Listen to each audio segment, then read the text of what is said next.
As the sun sets on President's Day, a federal holiday originally enacted by Congress in 1879 to honor President George Washington's birthday, the holiday was then simply named Washington's Birthday, I wanted to share some thoughts. It's customary on this holiday for the U.S. Senate to read George Washington's farewell address on the Senate floor. But presenting the farewell address in light of Congress' recent manner of conduct seems disingenuous and an insult to its author. The address begins with Washington's refusal of a third presidential term. Though no laws prevented it at the time, and though he was pressured into assuming the presidency again by many of his peers and the American people, Washington declined to set a monarchical precedent and instead insisted that new faces and new ideas be brought into the fold.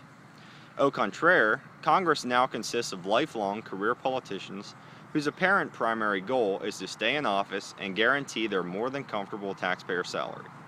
Term limits? An alien concept to those now in power, despite their rhetoric.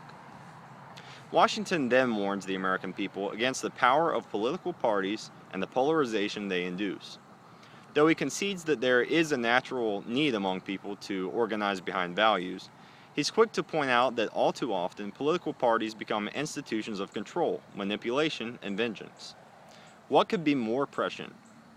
Today, a left-right political environment has been crafted, predicated upon the ability to keep the American people pointing at each other and across the aisle, instead of allowing these issues to be seen in the proper context of Congress and the government as a whole, where the blame belongs. No more is there any underlying principle which separates the Republican and Democrat politicians in D.C. As the late George Carlin aptly stated, it's a big club and you ain't in it. General Washington continues by stating the importance of checks and balances and separation of powers as a means of preventing tyranny. But both current parties have been complicit in eroding these very fundamental principles of America.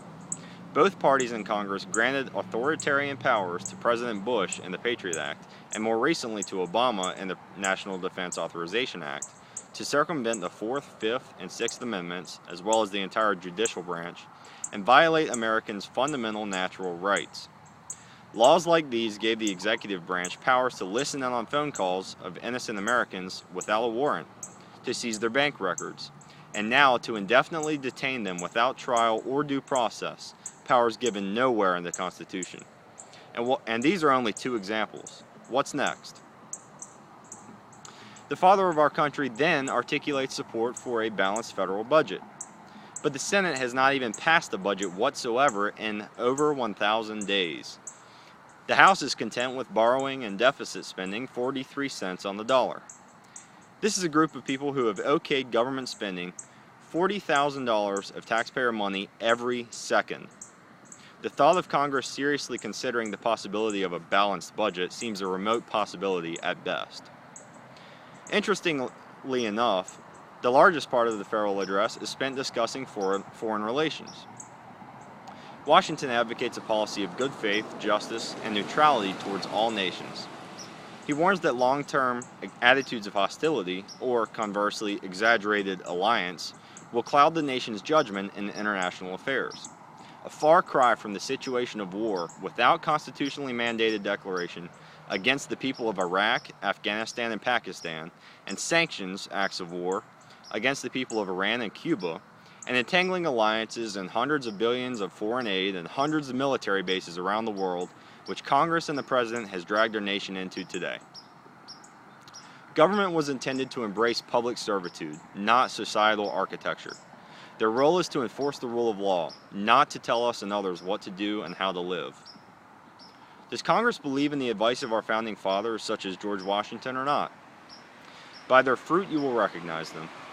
It seems clear that the current assembly of politicians will only continue to give lip service to the political, economic, social, and foreign policies espoused by the framers, whom set up the most magnificent form of government in the history of mankind. That which the current office holders are, intentionally or not, subverting. It seems the Senate has confused farewell with the last name of their favorite modern author. Perhaps this year they should consider reading from Congress' new playbook, George Orwell's 1984, instead.